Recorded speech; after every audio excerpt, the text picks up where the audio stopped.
Andrew McGahan for SevereMMA, standing alongside Gunnar Nelson here in Stockholm. Gunnar, one thing I've been thinking about, not too far a travel this time. I know you said Ireland wasn't too bad, but do you prefer fighting in the Scandinavian region? I know it might seem a silly question, but it's closer to home.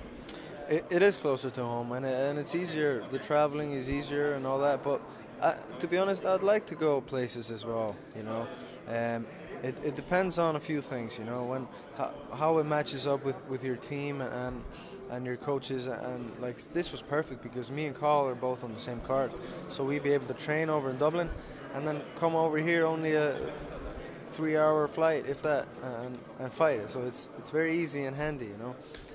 But also it's nice to go different places, and I'm definitely looking forward to going to America and fight. I know you finished the majority of your camp in Dublin, but you headed back over to Iceland while Cathal finished preparations. What was it like finishing off just training with Cathal and the guys in the gym while John was over in Vegas with Conor?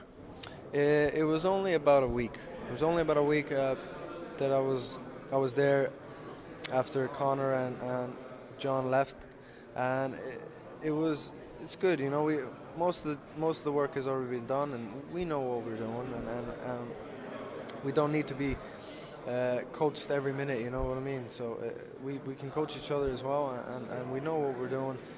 And then I went over to Iceland to spend the last couple of weeks there and finish up a good camp. It came out that Cathal and Conor both suffered injuries before their last fights that almost made them pull out. Have you had any ailments that nearly made you pull out of this fight, and you go with the SPG mentality that you're not in a camp, you've been training so long, so taking a week or two off doesn't matter? Yeah, what you mean, like taking... Cathal wasn't able to train just before the fight in Dublin, and Conor had to work around the ligaments. Is there anything that maybe you've been hiding? No, I haven't had any injuries since my knee a couple of years ago. I've been very fortunate after that. When we spoke about your Dublin fight with Zach Cummings, you didn't think you lost the first round, but Zach, even in Vegas last week, maintained that he won the first round. Rick Story, also a bit of a wrestling background. Do you think he could pose the similar threat of not wanting to engage and trying to steal the first or second round on the scorecards? No, I don't think so. First of all, I think Rick is a different fighter. Even though he has similar skill set, he's a whole different fighter, and I believe he's gonna come in and he wants to fight. I think that's who Rick is. So I don't think he's gonna be with the same energy as Zach Cummings. Yeah, I still think I won these rounds as well, and I think if people will look closer, they'll see what happened. Do you think it's about time, well not about time, but do you think to answer critics, someone like Rick Story who is going to come in and try take your head off early on is the type of fight that you need at the minute, the same way people say Conor needs to fight a wrestler or you need to fight someone like Carlos Condit or Rick Story?